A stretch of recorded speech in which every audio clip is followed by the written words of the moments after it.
Welcome to the NPR pod where we discuss everything sports related. Please do just stop what you're doing. Just click like and subscribe.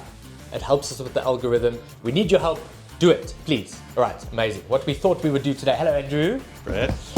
I love this time of the week where we just get to chat. We're going to do something different this time. Instead of you giving a sports science topic for us to discuss and hash out, I thought it would be smart. A lot of people have shown interest in the podcast, which is very exciting. But the first word of the podcast is the NPR, Performance Pod. So I thought it would be smart for us to just sit down and chat and let people hear what NPR is actually. Yeah, look, the NPR has been around. The National Performance Register has been around probably for about the last 4 or 5 years. It's a business stroke organization stroke idea that we're trying to get South African normative data, if that makes sense. So when you try to train individuals, you're looking at norms, you're looking at standards, in sport across the world. Very often you have to go to international standards. You have to go to the UK or America. And what we've realized is that a lot of that data is not relevant to South Africa. We're a unique country. I think as all our national captains keep reminding us, we are unique. And what makes us unique from a physical perspective is different from what would make a cricketer in India successful or a soccer player in the UK successful. So the initial idea was for us to go out and start collecting data and information that we could then start writing our own narrative. So we could then be comparing South Africans to other South Africans, not South Africans to Europeans or to Americans or to British. And I suppose more specifically for me is also to try and look at what does this mean for developing athletes? So for those 13 to 18-year-old age groups, that high school group, which is hugely important for the future development of South Africa. What are we looking at there? What are the norms?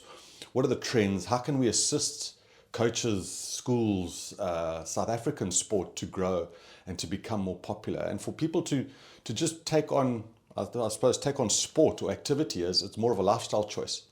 The product is so powerful.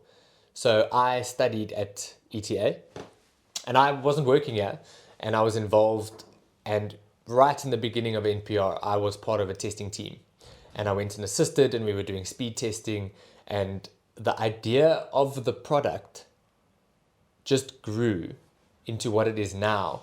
And now what NPR basically is a database and a system that has loads of data of athletes and normal population people's health. And we have that data and we're sitting on it, and it feels like we're sitting on this orb of energy that's going to explode into the universe. Yeah, look, I think, Brad, it helps us make decisions.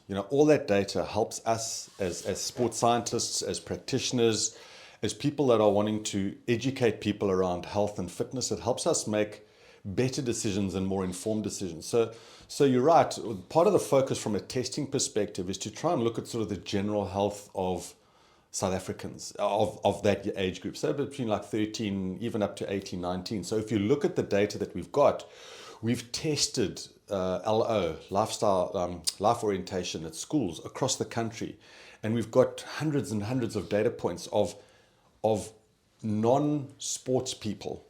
Just to look at what's the height and the weight of the average 13-year-old, of the average 15-year-old. I've become more aware recently of the lack of information around women and around girls.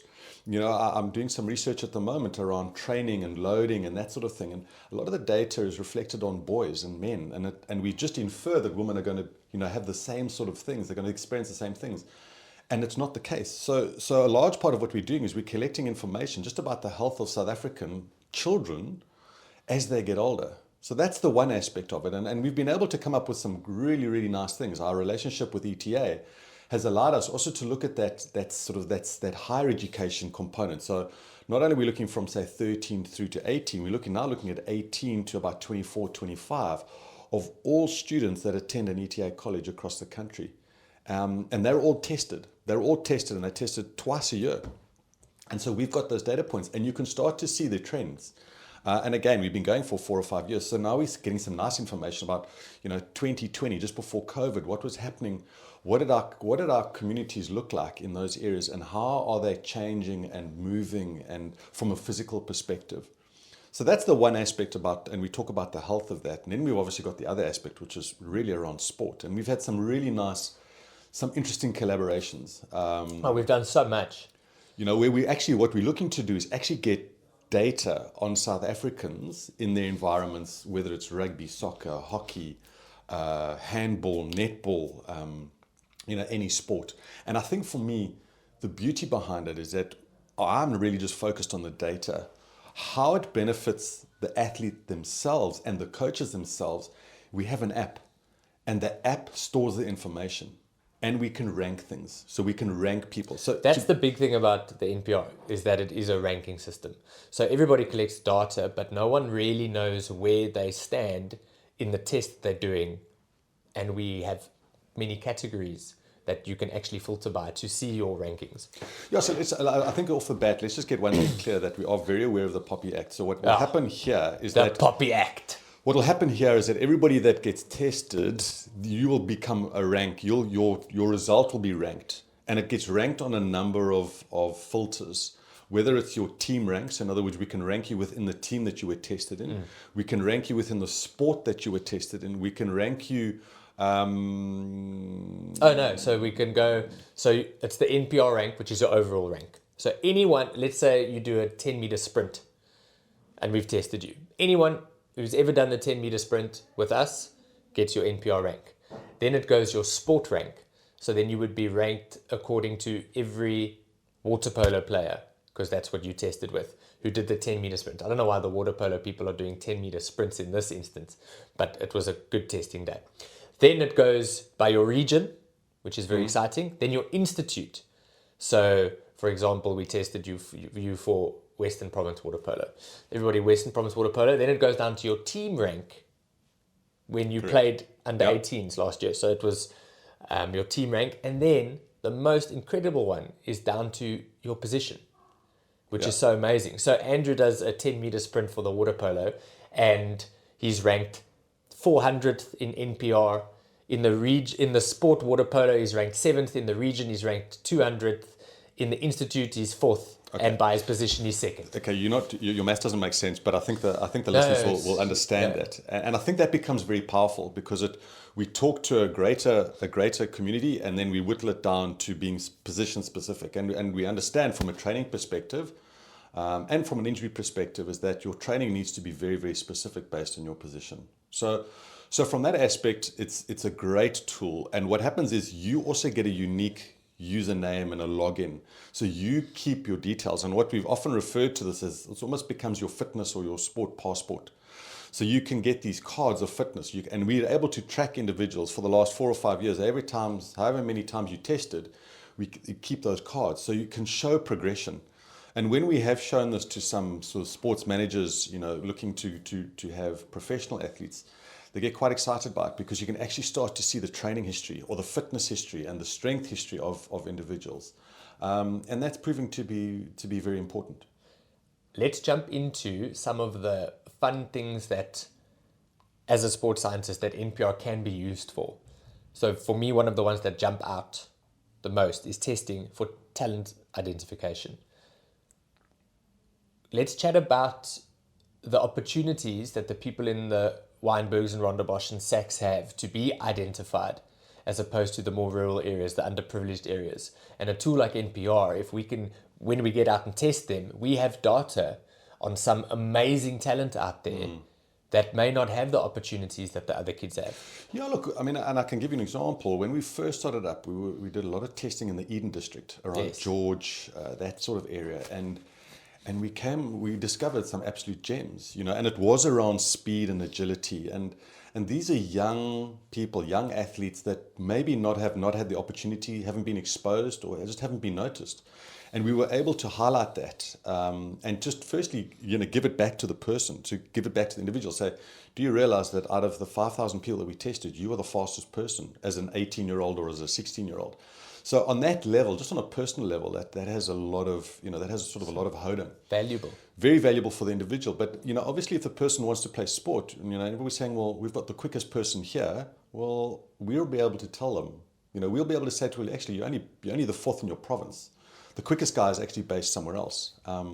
So from a talent identification perspective, and again, we've got to be quite careful when we talk about talent identification. It's certainly the physiological stuff. So we can pick up who the quickest, who the strongest, who the fastest. Whether or not they would make it as sports people, because we know that it's a lot more complicated than just having physical abilities. But we can definitely help and assist in that process and to track. That's the other thing, is also to track. And the idea is that the more information we gather, the more we can set standards. The more we can identify that if you're wanting to play, under 14 hockey, this is what you can expect, or this is what you should be expecting your physical capacity to be at in order to play hockey at that level. ETA is an agile, forward-thinking, private higher education provider that prepares students for the ever-evolving world of work. Globally recognized in its specialist fields, ETA delivers academic excellence, innovation, and community impact to help students thrive in a complex professional landscape. With study options in sport, fitness, coaching, and management, ETA covers all corners of the sporting industry, preparing graduates for real-world success. ETA's purpose is to deliver future-fit education that empowers students with knowledge, skills, and a clear philosophy to guide their learning, careers, and lives. So we test the national team, and then we have standards. So we know that to be able to make the national team, you've got to hit these standards. And then we have the same formula for provincials. So to play provincials, you need to be X. To play club, you need to be Y. To make a first team in school, you need to be, maybe not at school. But that's just such a smart way for us to have, how fit do you need to be a Springbok? Look, I mean, Brad, I think it's important because number one, you're creating a structure.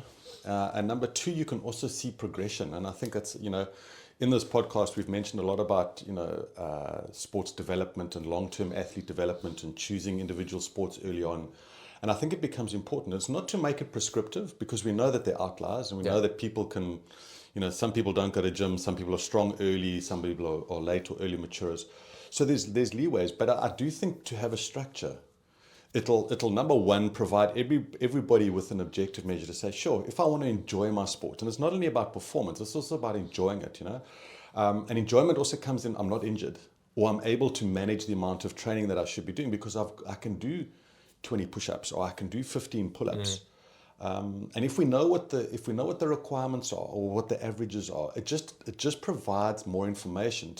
And it'll help guide those people. And again, I think rugby is probably the closest to doing that at the moment, whereas we do know some of the levels and some of the norms and the stats that the professionals, the Springboks have, and that does whittle down, into URC, into Currie Cup, into the SA Cup, into Craven Week, and all of that. And there's valuable information there, but I feel that we just need to keep that going lower and lower and lower down, so that if you are a 13-year-old and you are in Eden as a district, you know that, hey, I need to be able to do this, or I can do this. I just think it's information, and it'll help provide people with some guidance. Now, testing is not a new thing. Everybody's testing. They're just doing it in their own silos. One of the first meetings when I joined NPR, I don't know if you remember this, you and I went to Joburg together. We flew there, and we had a meeting with a very fancy school. And I was nervous, and you were like, don't worry, it's fine. And you started explaining the concept of NPR to it was the head of sport. And he was blown away, because he said, so you're telling me I don't need to have these 15 files full of Excel sheets of data that I never look at. And that was his biggest draw to the system, because the NPR system was very expensive to build. The fact that it can house all that data, automatically rank, and keep track of human/athletes, that's so powerful. Yeah, so I mean, it really becomes almost like you become a bit more like a computer scientist, that you learn to slice and dice information. So the benefit of what we do is we go out and we test, and then we can look at the data, and depending on what the requirements are. So if it's example, it's a school, and they're wanting to know, well, what is the average weight and height of all our grade 8s? You know, we can go out and we can test them, and we can slice and dice that, and we can divvy it up according to what houses they're in, you know, what becomes important. We can then make a difference between, you know, are these rugby players, soccer players, are these the guys that just go to school and go home? You know, do they play social sport or whatever? So depending on what the school requirements are, we can then almost slice and dice the information and make it meaningful for those people. I mean, there are lots of examples. You know, we've been to some of the provincial rugby unions right at the outset, and they've got reams and reams of data, and that you're true, they've got it, but no one's doing anything with it. No one's informing anybody else with it, and it almost stays very encapsulated within a specific area. Why is there such a hesitance for people to not share data? You don't want to send your team's results to other teams around the country. But I feel like overseas, with the combine in the US or in New Zealand with the rugby, people know who is ranked where, sort of, and who performs to what level. Where here, I feel like if we go test, I'm just going to throw it out there, for example, we go test the Bulls, they're hesitant to test because they don't want to risk the Lions seeing those players and then poaching starts happening and stuff, which is why obviously we follow the Poppy Act, so ours is totally anonymous. But how do we identify the best if we don't know where we stand? I think that's what we need. Yeah, that's what we're trying to That's answer. why we're doing it. Yeah, that's what I think we'd like people to answer. I think in a lot of cases, information is actually very valuable. And I think it helps protect both the athletes or the players as well as the unions or the people that are wanting to contract them, or even the schools. You know, again, we have mentioned it in some of our other podcasts about this whole injury rate and the attrition rate that we see in schoolboys and schoolgirls around the country. And I think to a certain extent that's influenced by injury. But yet we don't have any information about how fit or how strong they are currently. So we don't know what to do to reduce the risk of injury. You know, and people might say, yeah, but they're doing too much, or it's their training load, or look at sports change, but we don't actually know. So in a way, we end up chasing our tails because we don't have data on which to base a decision, which can then help us create an intervention, which would then improve the situation, if that makes sense. So talent identification. Just before we move on, there's one story I have to tell, and I just love it. Last year, 2024, we did allo testing at a school in Cape Town. I won't name the school, but there was this kid, and we were doing 20-meter sprints in our life orientation. But actually, we often do the 20-meter sprint. And there was this kid who was very good, and on the day, he was the top sprinter in that class. And I chatted to him, and I said, that was very good, well done, well done. And he was like, oh, really, was it? And it turns out that this kid, number one, didn't know he was quick, and number two, didn't play any sports really. And I went and looked at the grade results at the end of the testing. And this kid was the second fastest out of everyone in that grade. And it was such an eye-opener. And I told him, and I said, dude, do something. You can be in the relay team. Go make it happen. And it's just so eye-opening. You don't know what you don't know. Yeah. Yeah, and I think that's one of the main reasons why we want to do it. You know, as I said to you at the beginning, we want people to sometimes it's just a personal thing, to know that I'm this strong, or I'm this fast, or I can do this, you know, better than others, or I feel okay when I do that. I think that's important. 100%. Then as a coach, right? You're a coach. You have to test your team. You need to know if the training you're putting the players through is working.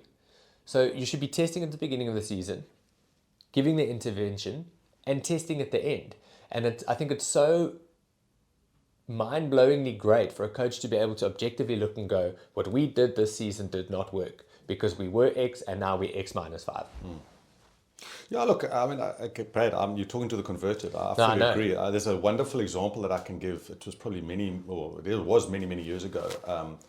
A great friend of mine, Mark Byrne, was a soccer coach, and him and I did a lot of work together, and he was the head coach of, in those days, Santos Football Club. Yes. And he called me in and he said, listen, he was trying to play a certain way in football where they had these wingbacks that would do a lot of running. And he just said, you know, we get to 40, 45 minutes in a game and suddenly the pattern, the shape of his team just starts to lose it. So we tested them because we hadn't tested them before, and we tested them and we realized, okay, the reason being is because your guys get tired. So what can happen in the first half of a soccer game, these guys can span the sides of these fields and they can make runs forward and backwards. So they're attacking and defending. But I said to him, at about 50 minutes, they're going to get tired. They just don't have they don't have the fitness for it. So I said, you've got options. One is we train them, so we improve their physical ability and we test them again, or you've got to change your tactics. And of course, as a coach, he said, no, we're not changing the tactics because that's the way that he wanted to play. So I said, well, up until the time when those guys can get fit enough, you've got to make clever decisions about changing your players, which is what he started to do. And it just suddenly started to work. So the team didn't have that lull, at 50, 60 minutes where all of a sudden these guys weren't making defensive runs or they weren't making as many attacking runs because they were tired.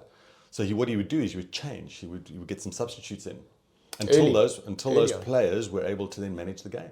And so it changed. So it's things like that. It's little bits and pieces like that, which I just think that if you're testing as a coach, if you're testing and you know where your players' strengths and weaknesses are, you can encourage that and you can promote their strengths as opposed to just working on their weaknesses and waiting for things to break down. So that's the sport side of things. I want to shift to the health side of things.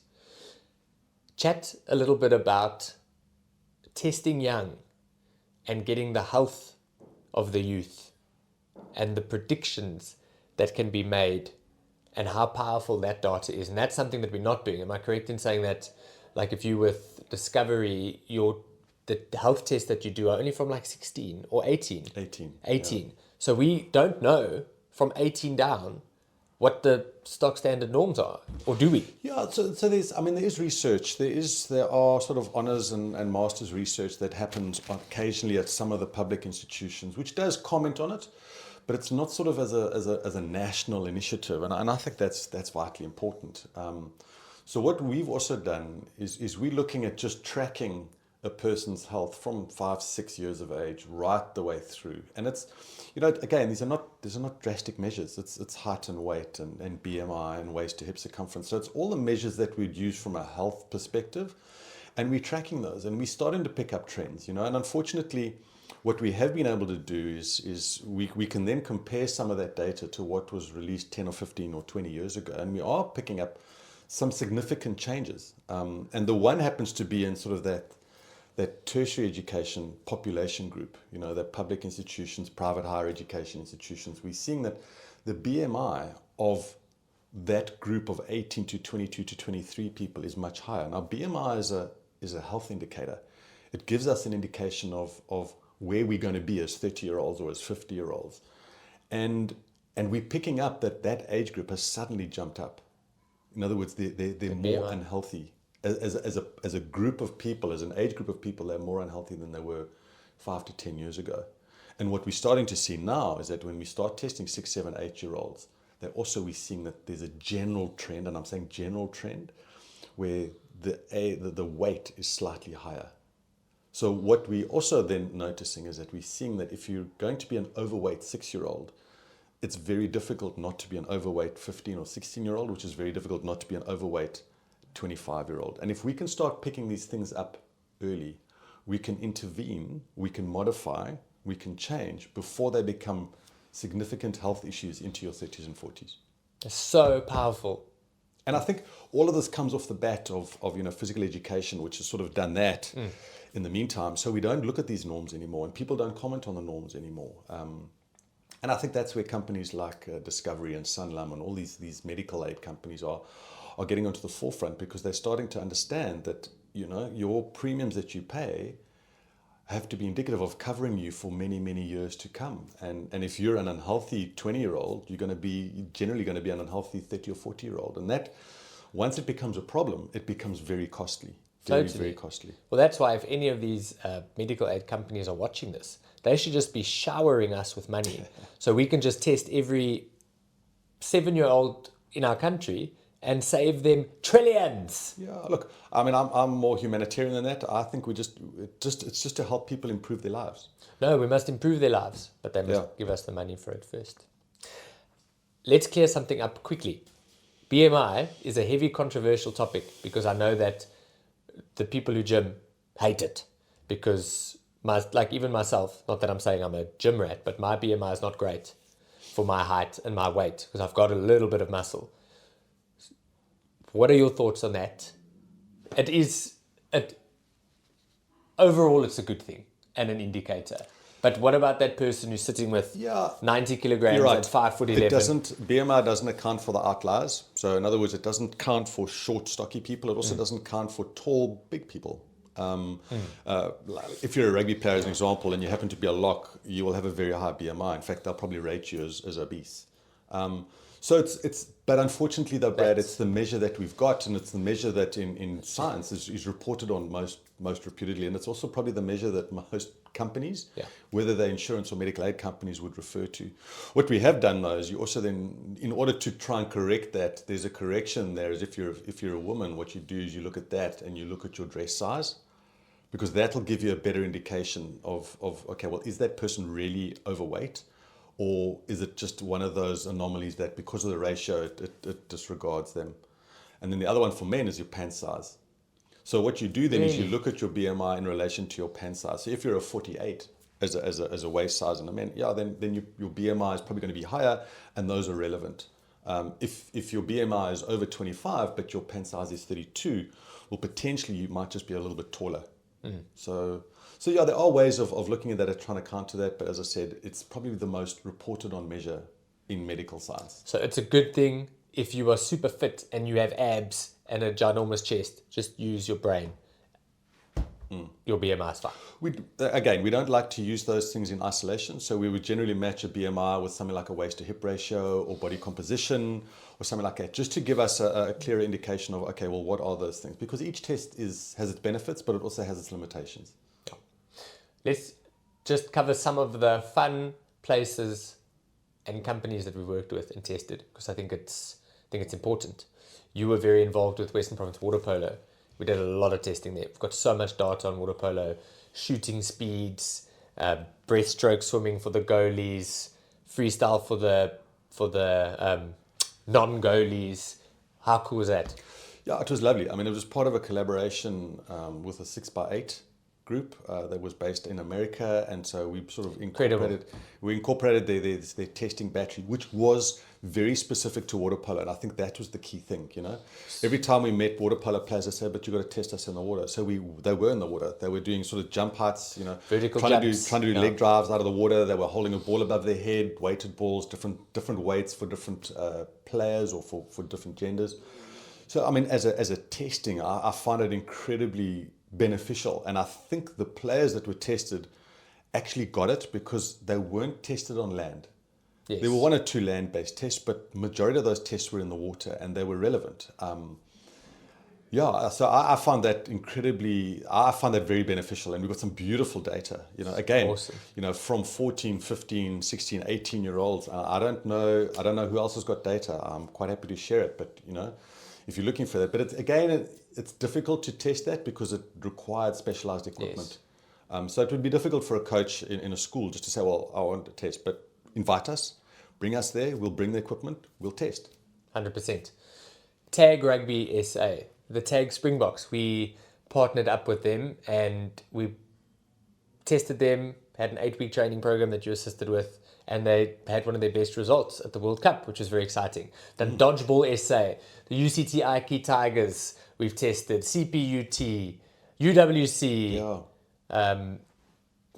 Our Bloem branch they are busy testing and work with the Cheetahs Development Squad, which is always amazing to do. Taken to it there. It's such a cool product that is out there. Yeah. I mean, I can remember one of the first discussions we had was with Chester Williams when he was still the head coach of UWC. Yeah. And we started to test. We started to do some testing on UWC, and he loved the ability to be able to determine, because that in those days UWC was, I think it was in the Shield, and they were coming up to Varsity Cup, and we could give him some sort of indication of where the fitness levels were of Varsity Cup players versus where his players were at a Shield level. And we did that in the preseason, and he realized, sure, he's got to actually make his guys either fitter or stronger based on those results. So, it's times like that when you really realize, sure, there's some lovely opportunities there. And that as a project was valuable. Okay, NPR is a product. I'm going to bash through quickly, and please correct me if I get any of this wrong. There's a product for the athlete and there's a product for the coach. But what the system is, you contact us. You say, we want testing on our cricket team. We say, okay, we send out our team with equipment.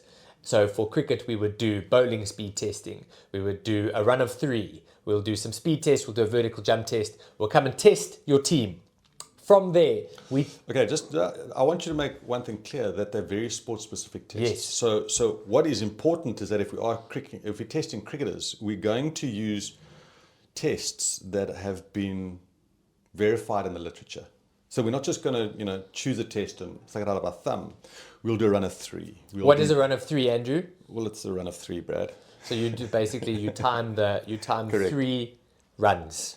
Correct. And if there are no specific tests for something like agility in cricket, then what we do is we do a generic agility test, which we know is reliable and reputable and has been validated in some sort of scientific literature. So to me, it's vitally important. So we look at a sport and we test specific to the sport.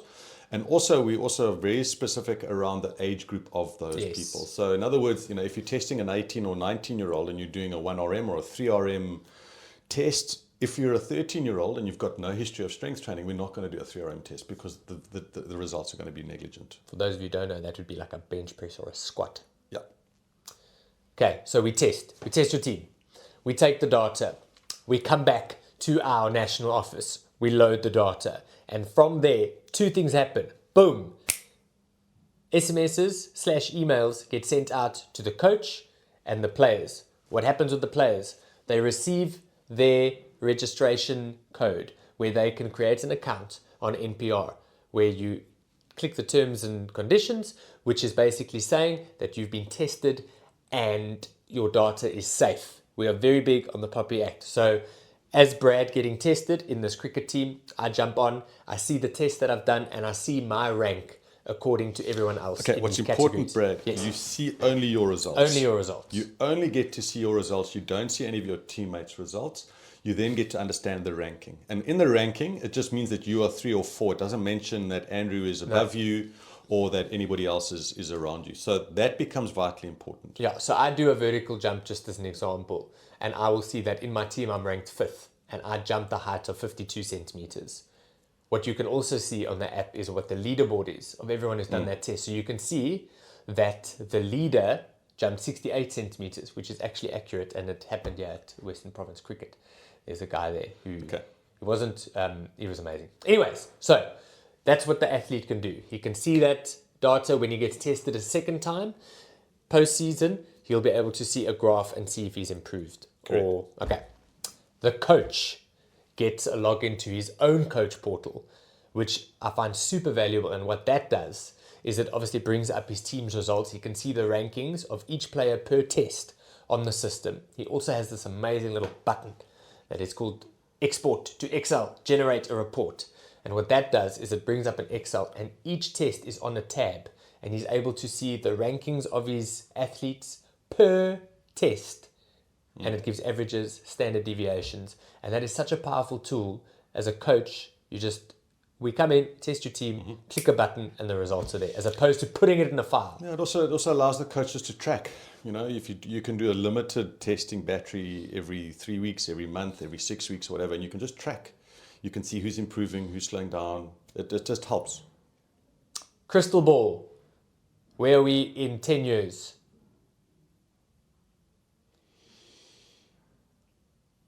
Well, I think what will happen is that much the same as what's happened in America, where litigation and legal aspects are becoming more and more important. I think South Africa may go that way in terms of testing and in physical fitness and ability. So in saying that, part of I think what will change is that more testing will take place, because in order to cover yourself from a litigation perspective, and also to help you just improve your players' performances, I think testing will become more important and more valid, and even to a point where it might also come into team selection. So you'll only be selected to represent your A or B side, or you'll represent your provincial side, or whoever it is, based on fitness norms. Not as a sole predictor, but certainly as one of the criteria that will determine whether or not you can or can't play. So what you're saying is, in 10 years, if you haven't done NPR testing with us, you won't be able to play your sport. Well, if you haven't been tested and there's not a lot of By data and NPR. information, Yeah. I think information, I think data is going to become valuable. One question before we wrap up. There's a very similar idea. I mean, testing's not a new idea, but to the combine in America. So let's just touch on that. The only difference there is we're very private with our data and it's anonymous, and we've got that covered. Over there, the combine is a system where it's public knowledge. You will know exactly who the best vertical jump is at what age group, because that's what they do. Will we ever get there? Do you think that it's just a different product? Is that more valuable? So they'll have public leaderboards when they do their combine and they select their NFL teams. It's all related and it's open knowledge. I mean, I think the NFL actually they select their players based on the combine results. Yeah. Now, I think that's just a philosophy approach. I can't see coaches in South Africa choosing their team or choosing their contracted players based purely on physiology and purely on test results. I think it's a great way of doing it, and it seems to work. But again, you've got to look at the sport that they're doing it in terms of. And yeah, so I don't know if it'll get to the same extent as what we see on the combine, but I'd like to see it take more of a showing. More of a showing, say, right, these are what the props in South African rugby look like, or these are what the forwards in South African soccer look like. This is what it is. You want the fastest one. It doesn't mean that they're going to be the best, but you want, and each coach can then determine the metrics that are then most important for them. And that's exactly what happens in the combine.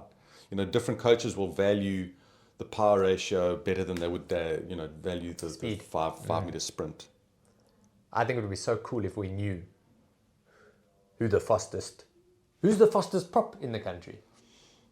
I couldn't tell you. That would be cool.